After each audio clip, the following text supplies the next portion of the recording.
Towers of Doom, we are in the losers bracket. Qualifier number 6, everybody, the final qualifier of the Banshee Cup. And, well, I, once again, will explain to you real quickly what the twist is that we teased in the first qualifier. I promised you that we have something up our sleeves for the playoffs and for the finals. And I've already explained it in the previous matches of the 6th qualifier, but I assume that not everybody has heard it yet. So here's once again a little reveal.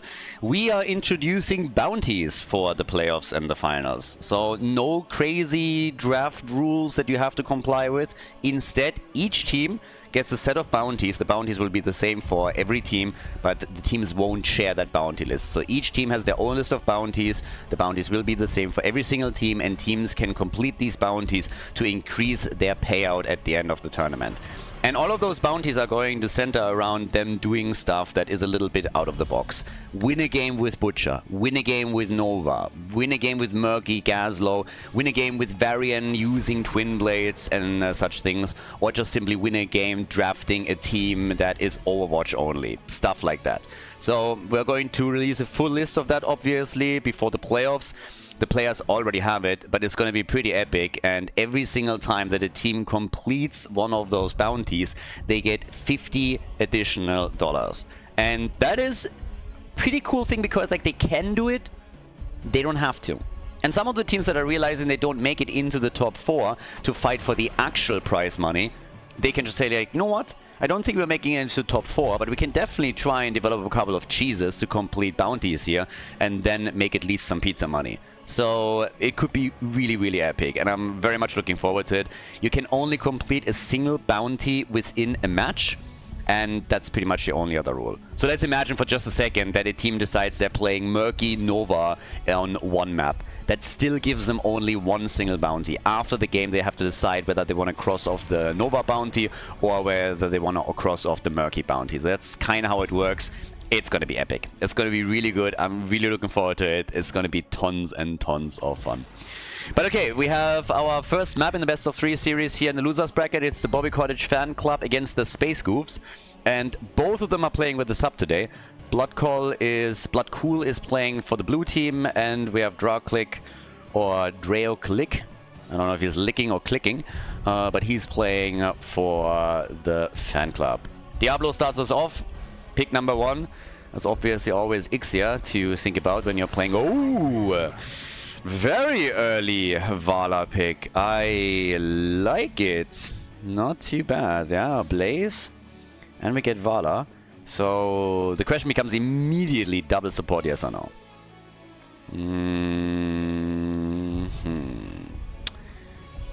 Kind of interesting. Are they going to go for maybe an Uther frontline? Uther main tank with a second support? Just played with one support, which obviously works too. So, yeah, we'll see. But then, either way, at this point, we're having the final bans coming out, and I'm really curious to see if the fan club is actually banning Uther, or if they're totally fine if with him potentially played as a main tank. You already have your side laner. Yeah, Sergeant Hammer is banned. And now the question... Hammer, honestly, like, I wasn't really all that excited for the ban on side of the Space Goofs. Hammer makes a lot of sense, but still, I want to see what exactly the fan club is getting rid of, because that Vala opening allows for several ways to play her. Can play her as a solo damage dealer, can play her with somebody else at her side, so there's plenty of options for them now. I'm kind of intrigued what we're getting. And they're getting rid of Uther. Yes, they ban him out. They don't want to run into this. So, good stuff. Yeah, that was always the question mark. They could have started with the Vala and Uther rotation if they really wanted to go for this. Now they can still play double support, obviously, but they will have to add an actual tank to the mix. Could get a tank in that is a bit more damage heavy, but they go for Anduin. Murden leaves us with the final pick, and then of course the question to be answered whether or not we're going to get a second support, or if they're just deciding to play Vala. Maybe even with an arrow build. A lot of these fights are centering around altars anyway, so if you're going for a big arrow play, you can do a lot with that too. And you can really come in, just like stack the arrows up and then do that. So, final double pick for the French team. And they need damage. There's Cassia, and we get Chromie. Cassia Chromie to open things up for them. in game number 1. Again, we are already in losers bracket. Whichever team loses this series is out of qualifier number 6. And now the final pick for Evixos. Come on, dude. Suspense is killing me. Just lock it in. You already have it prepped. We all know it. You're just running down the timer here. What's it gonna be? Evixos with Falstad. Okay, we get the birdie. We get the bird, and we get a global. Towers of Doom, everybody. Map number 1. Game number 1. On the left side of the map, we have the Space Goose, everybody, with Play on Murden, Evixos on Falstad, Dequaza playing Blaze. Of course, I didn't even realize that he picked Blaze, but why am I not surprised here? Yasuo on Anduin and Bloodcool on Vala with an arrow build. There it is. So off we go. Over on the right side of the map, we got Nagrom on Diablo. Virtual for the fan club is playing Dehaka. Drauklik on Chromie. Ixia on Brightwing. And Malganir is playing Cassia.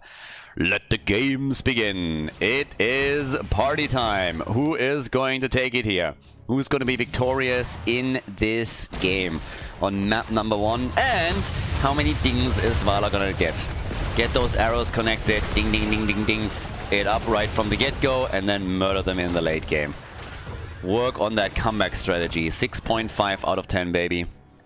No comeback mechanics.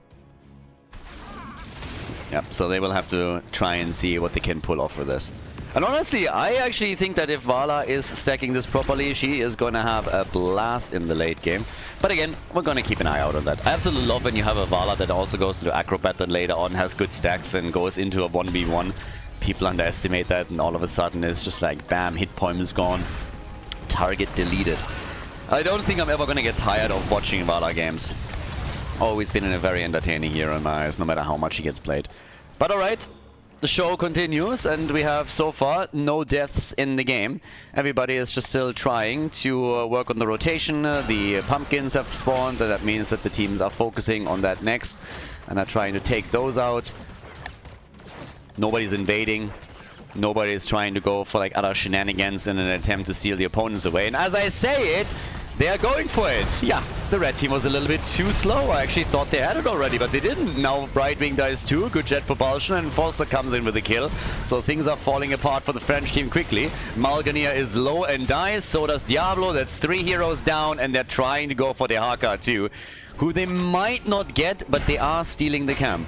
So the French team definitely a bit too slow on the take of their own camp. Get punished for it and lose basically more than half the team. Pumpkins make it in and destroy one of the towers, and the second set is continuing the same. Boom! Wall already halfway gone, and the Space Goofs with quite the opening here. And Vala also getting some stacks together, sitting at 6 stacks now in total. So, yeah, looking solid. Nicely done. But that was definitely not the opening that they had there, that they wanted, so that was a bit rough. Vala still trying to stack it up, and 2 minutes in, already sitting at 8, that's really not too shabby. So the fan club needs to find a target, and they're looking for Murden. They try to go for Play, turns around with a Stormbolt, jet propulsion. Nice follow-up here by Dequaza. And 10 stacks already for Vala. I gotta say, if Vala continues like this is gonna be a rough late game for the fan club. This could get real difficult, because that is a ton of damage that is coming up. If she keeps that pace, then damn, we're gonna talk monster stacks as the game continues. Gets another one, I suppose. Yeah, sits at 11. Missed one, shots are being fired, and with the triple altar phase, we have an exchange 2-1 in favor of the Space Goofs. So only 32 points on the core of the fan club right now. I mean, in the meantime, level 7 is already kicked in for Chromie. She's at 14 stacks on her baseline. We have Falstad going up against Dehaka at the top, so it's all about the globals right now. All about the attempt to just control the side lane and fly into the 4v4 whenever really needed. Vala is using the bottom battle as much as she can to get more stacks together, and goes into, that was what we expected, Frost Shot. No real need to go for anything else here. And has 14 stacks already. I mean, this should actually already be visible in the damage output. Yeah, she's top damage already. 14,000 for Vala.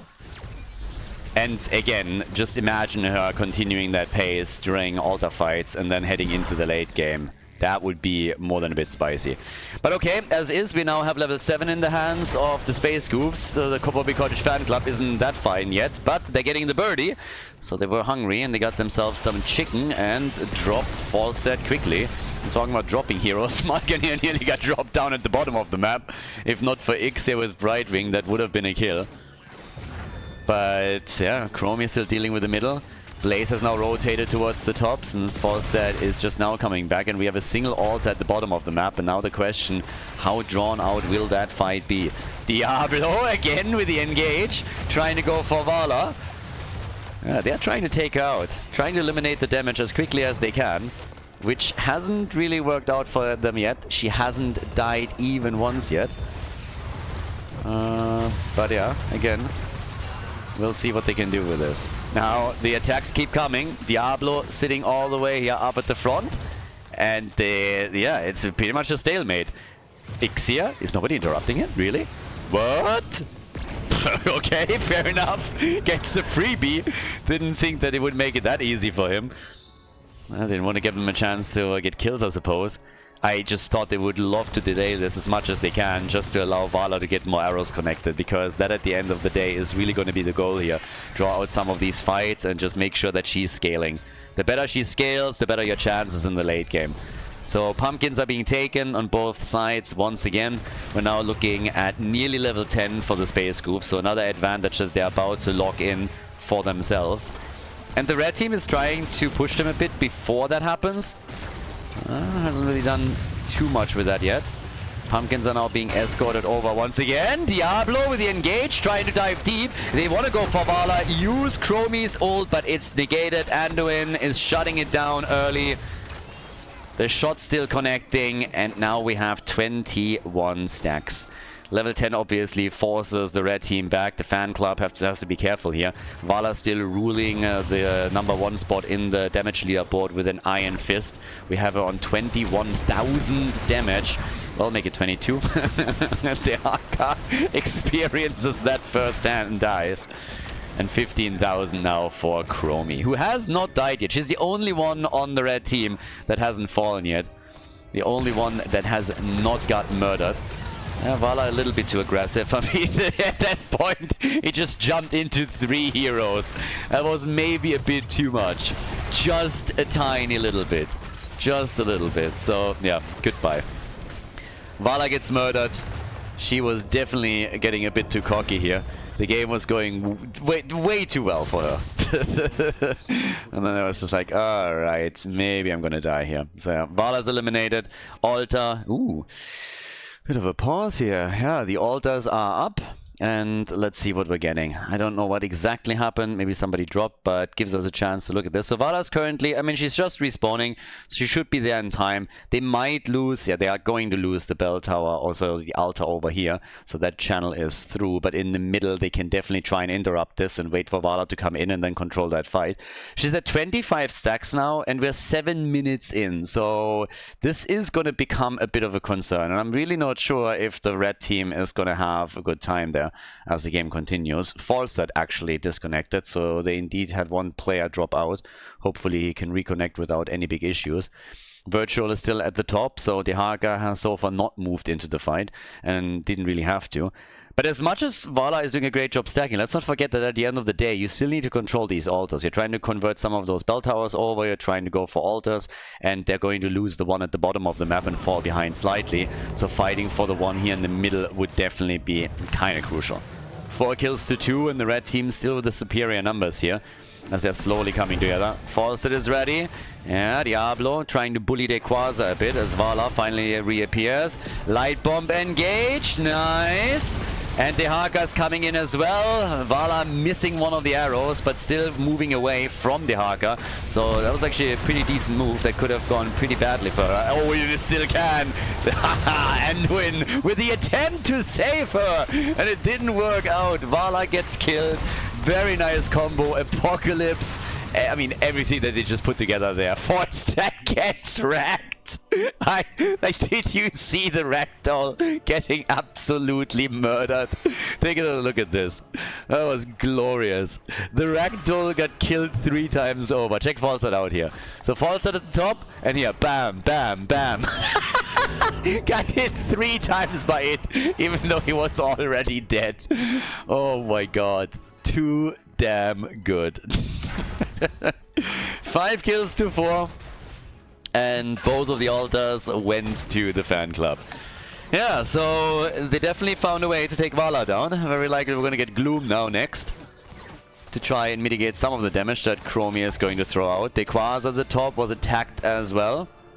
Still totally fine there. The early level 13, regardless of the core points, earlier for the Space Goofs.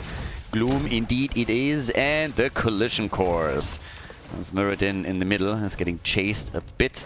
Starts to rotate down, has also now his healing static, so has the combo with level 4 and level 13. Well, it gets 1 hit in. Has been slowed down, obviously, a bit, but is now finally in a position where she can do a bit more work down here. Yeah, light bomb! Oh, and there it is, the next hit coming for Chromie. She's down, and so is Cassia. Really good damage, nice coordination here too. Dehaga hits the tongue, but he gets murdered, and they are going for that bell tower. I mean, damn, they are absolutely working it. Nagrom on Diablo at the front is in real trouble as well. Pops the Apocalypse once again, but is being turned into a pincushion by Vala that just throws 1 arrow out after another. Sitting on 31, Diablo is gone, and they are taking the bell tower. Only Brightwing survives. The only one to get out of the battle unscathed.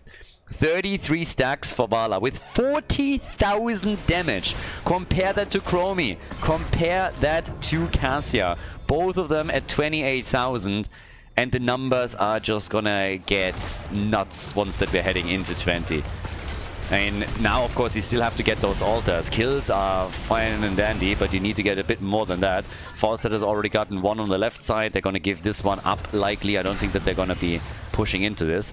They might, on the other hand, allow Vala to get some more stacks in here. And no, they want to apply a bit of pressure against the bell tower, it seems. Vala even using the arrow to do that. But she still has a chance to come in here and let off another barrage of arrows. Wants to play it super safe, though. Yeah, they're just trying to delay it. Delay it a little bit further, buy a bit of time here. 3 shots are fired, and now we have 21 against 27 points on the core. With level 16 being available, and Vala still going into Manticore now too. So she can put additional pressure onto Nagrom at the front, and they are burning the boss down. Very, very quick take on him. Good rotation towards it. The blue team is likely going to lose the bell tower at the bottom of the map now, so it's a trade. You lose some of the map control that you have established, but you're getting the additional 4 shots fired against your opponent's core, and that nearly puts us into even points on it. The big difference is really the difference in experience that we have between the two teams, and that's a big one, because right now we have a 2-level advantage, which is obviously massive. Another attempt to get a kill. Diablo also trying to make some plays all the way up here at the top. It's down at the bottom of the map. The blue team is still roaming and probably hoping to take the pumpkins away from the other team. So getting the pumpkins, definitely something that they can try to pull off right now. Make a move for that. But the red team, yeah, okay, they don't have enough heroes here to really deal with it. So the pumpkins are being taken, given up, and they can try and get the bell tower control once again. Now, Dehaka can still move in, but the attack is coming. And the fan club doesn't have level 16 yet. Here comes the light bomb. Nice stun into the wall by Diablo. They go for play. He jumps out. Dwala with arrows. Nagrom. He doesn't like Manticore either. It was a really good engage, but he could neither kill Muradin nor Vala. The bell tower still is theirs as the next triple altar phase is spawning. But Vala is now at 37 stacks, and again, the next talent for her is likely going to be Acrobat, and already she's doing enormous amount of damage with all the stacks that she got. We're only 12 minutes in, so I gotta say, if the fan club doesn't gain some momentum soon, TM, then they're gonna be in for a really rough ride as this continues. It's already tough enough as is, but they need to get momentum here. With 16 in their hands, they might be able to now make some moves and finally get some attacks going. Maybe gain a kill or 2, but just look how quickly everybody's melted away here. That's Cassia gone. Vala's at 51,000 damage by now. Second highest damage on the team is Falstad with 23k, so he has less than half the damage. And Chromie and Cassia are just nowhere near. They're 10k behind, which is a lot. Shots are being fired continuously. That puts the core down to 15. And this is the first time in this first map of the series that the Bobby Kotick fan club is actually ahead in core points. I'm actually lying. Right after the first phase, they had a lead for a second. But it's been quite a while since they were in the lead in core points. So yeah, they've taken over on that now too. Blaze trying to get away here. The stun, Stormbolt, and the Anduin save. Anduin saves the day once again. Nicely done. They are hoping for kills. Vala is dodging the tongue of the Haka as Falstad is attempting to escort some pumpkins through at the bottom of the map. Being countered by Chromie. Another big engage. Vala might be in trouble. A poke. And she dies. A bit too aggressive here. 42 stacks though. Falstad could, I guess, fly in and help out, but the battle is basically done at this point. So yeah. Not too shabby. Oh, Falstad? Yeah. Dumm gelaufen apparently. So he flies or walks into the middle and straight into the rotating red team. And that's the end for him. Yeah, they're still trying to get some control now too. But they finally picked up some kills. I mean, I like that the fan club is now getting more aggressive and is attempting to pick some kills up. They really have to. The Quasar, they really want him badly, don't they? Oh, not only the last attack, but on this one too. Yeah, they want him. They want to take the Quasar down. The next Altar is spawning, and we might just have the Space Goofs in a situation where they cannot even deny it because they're too late to the party. Falstad is not back on the map for another 15 seconds. Vala isn't quite here yet either, so an early channel might just be what the doctor described today for the fan club. And Melancholia is already starting. And they're not going for it. They have Blaze at the top. They realize this is not going to happen. And instead what they're going to do is get to level 20 and play it around level 20. So 13 to 15 points on the core. Pretty even, honestly. Every single time that Vala goes down, it's a huge problem for the Space Goofs because Falstad just doesn't bring the same amount of damage right now. And he's slowly getting there, I suppose, but by now Blaze is even ahead of him. He went into Epic Mount and uses it right away. Flies in and gets tongued. But Vala has Acrobat now. And it shows. Oh, just tumbles across the battlefield and gets the hits connected. Two heroes die. Cassia and Brightwing are both dead. And Bloodcool is in such a good spot now. Well, Diablo wants apparently a piece of the action. A poke! And gets away. That could have been a problem though. That could have been a kill. Definitely could have been a kill here. So yeah, shots are being fired. Nagrom has absolutely no chance. Doesn't stand a prayer here.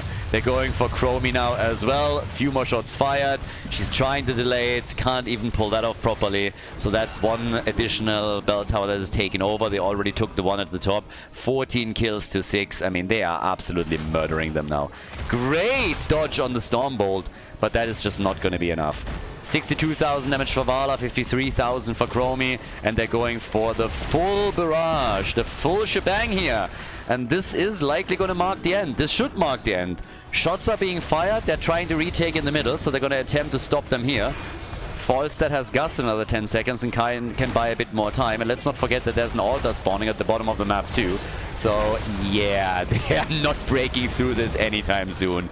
And Blaze can channel at the bottom of the map. Vala is just throwing out one arrow after another. She's at 66,000 damage. She has 50 stacks now in level 1. The shots get fired and oh my god, look at that. 4-3 and that is gonna be game. I don't think they can retake that bell tower. That's gonna be it. That's gonna be game.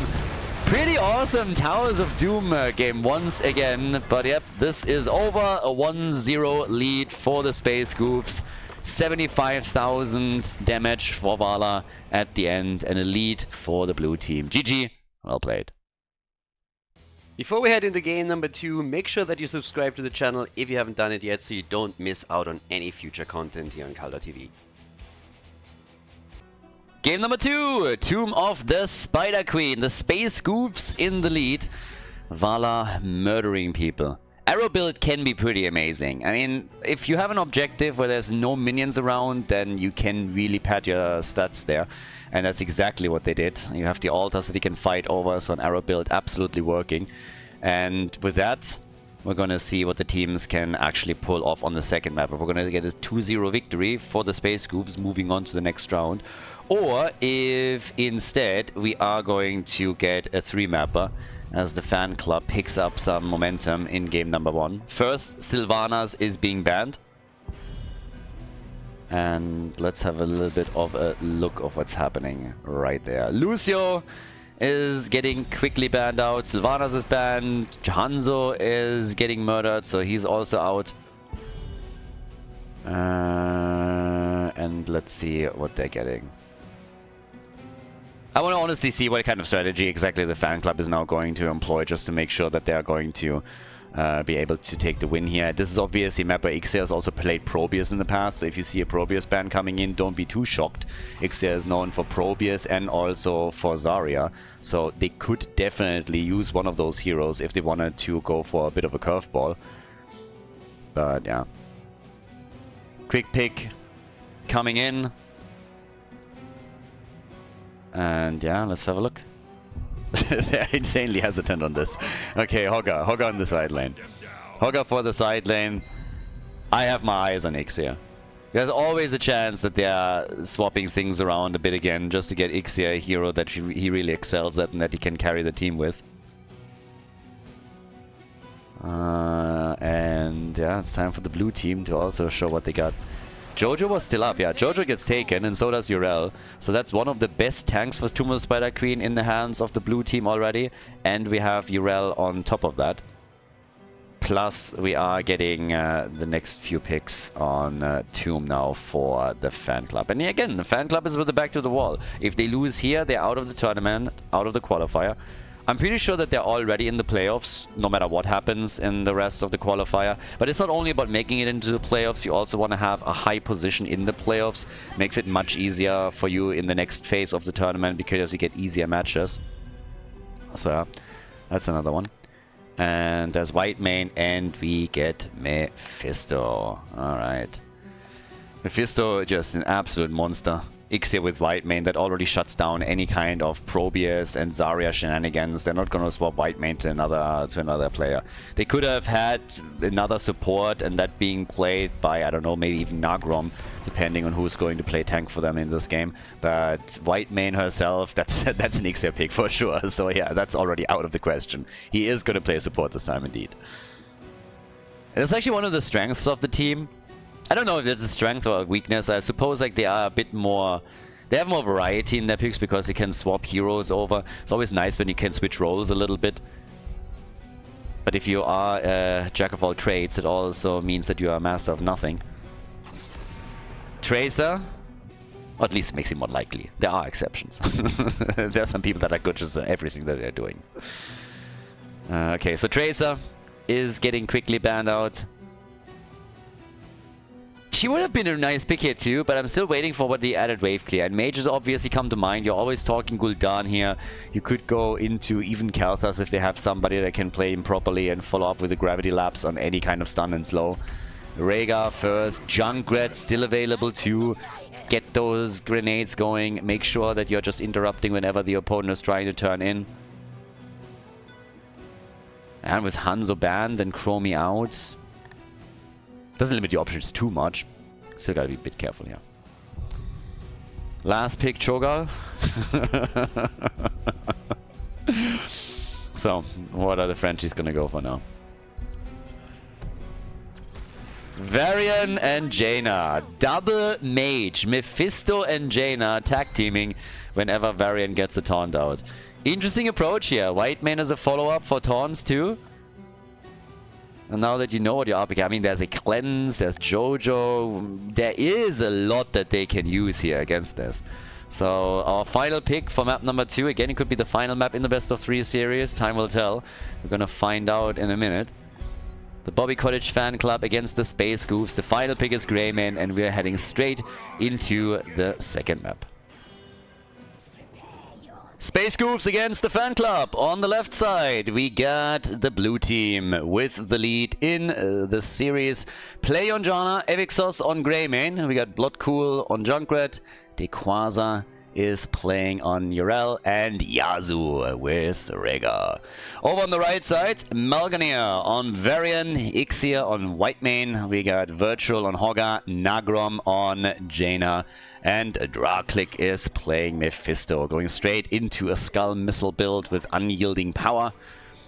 The Fingers of Frost. And let's go. Gimme all that action. Gimme those Varian engages, those taunts. Oh, and we get the Wolf. Feral Heart. Rhaegar going for a bit more of an aggressive play right here.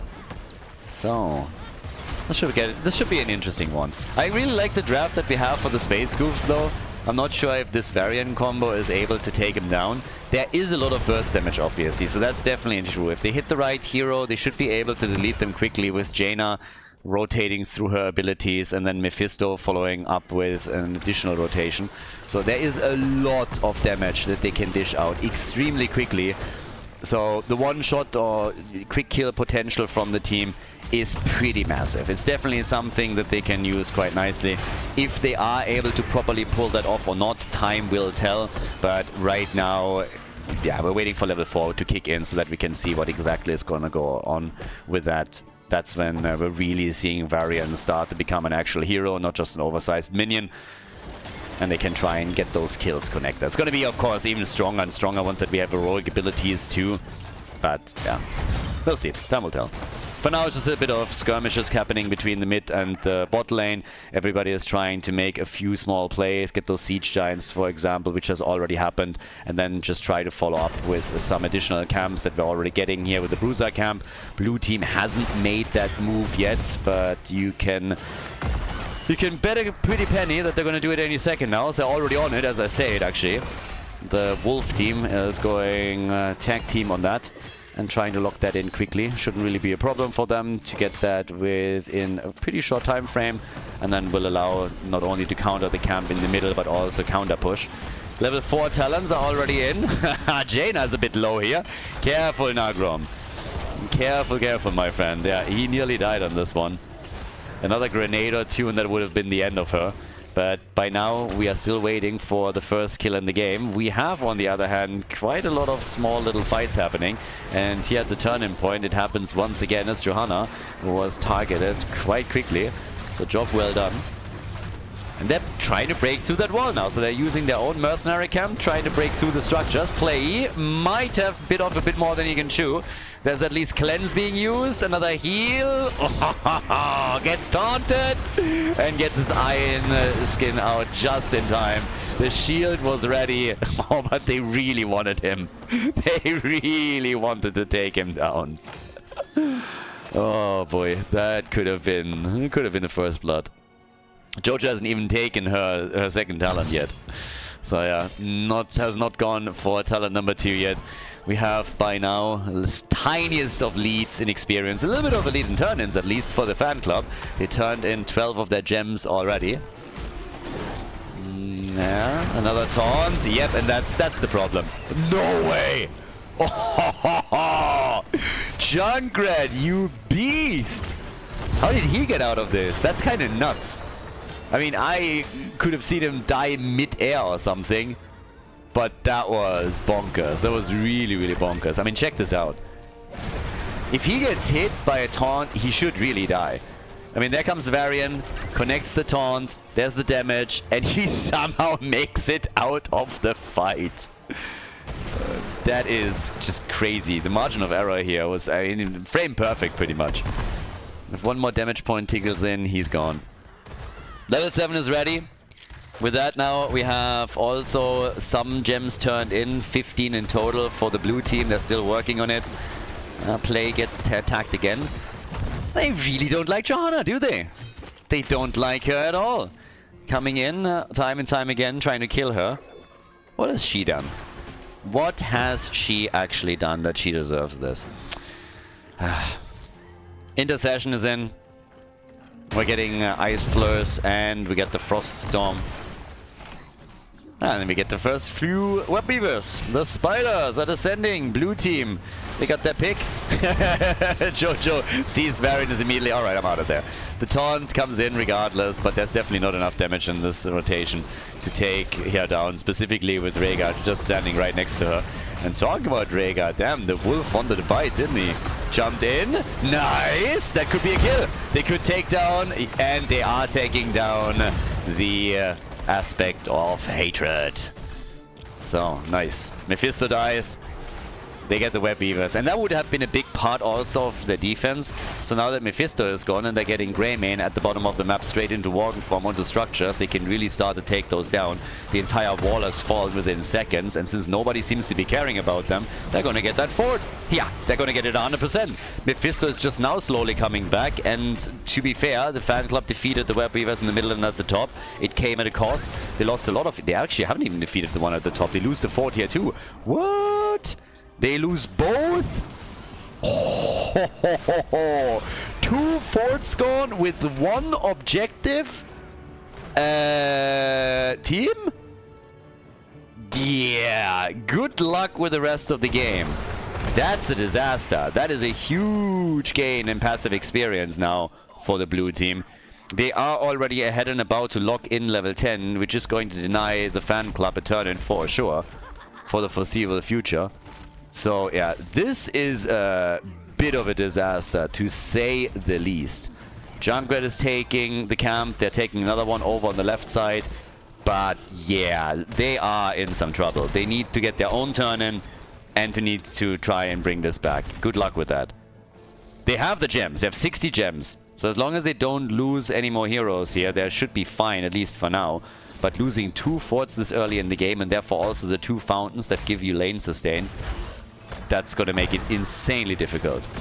Attack at the bottom already happening. The Quasar may be going a bit too aggressive, but he still has his ult, so it's going to be fine, or at least he should be. Allows for a push in the middle.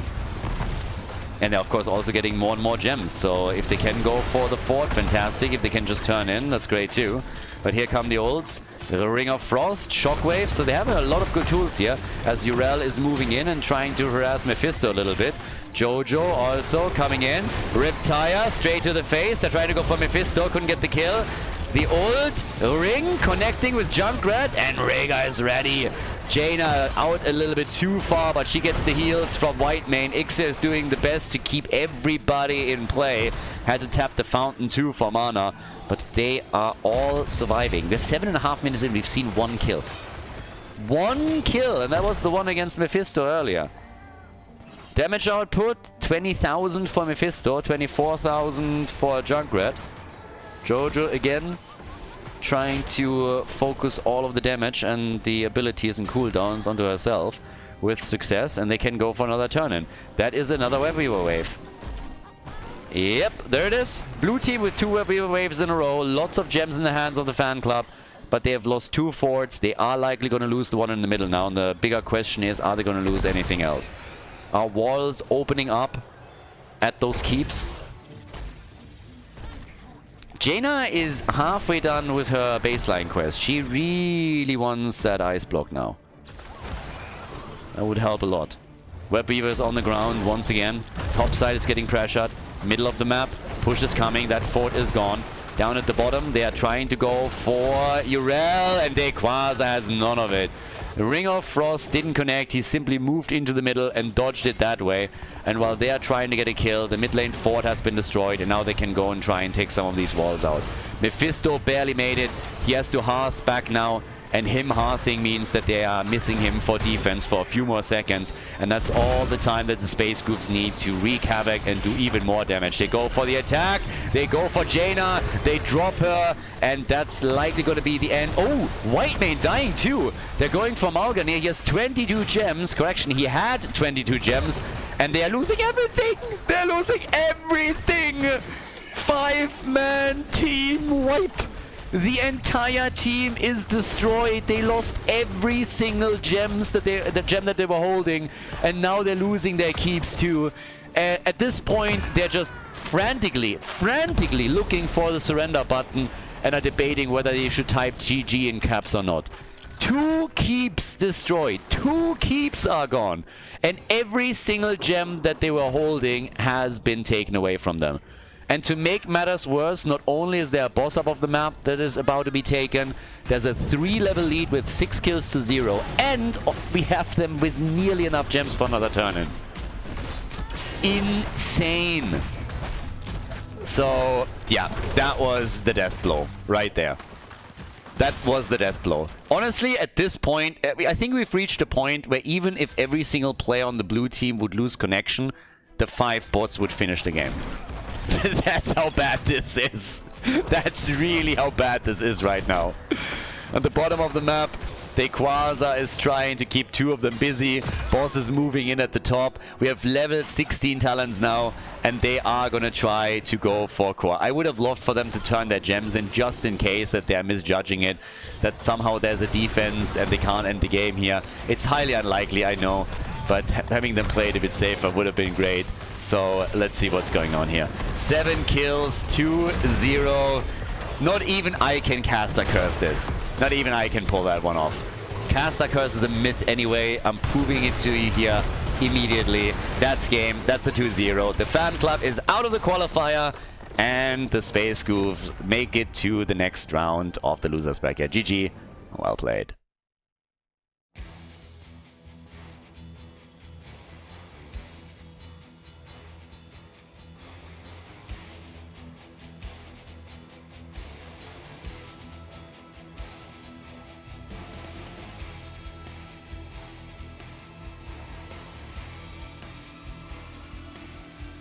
Thank you everybody for watching the video today. I hope that you enjoyed the show and the commentary. And keep in mind that the spoiler protection that is going to run for the rest of the video is made possible by all the support on patreon.com. So guys, if you want to support my work, if you want to help me start new projects and keep the spoiler protection in place, please consider heading over to patreon.com/Khaldor. There's also a link in the YouTube description, and check that out. Thanks in advance, and see you guys next time with more esports coverage here on Khaldor TV. Have a great day.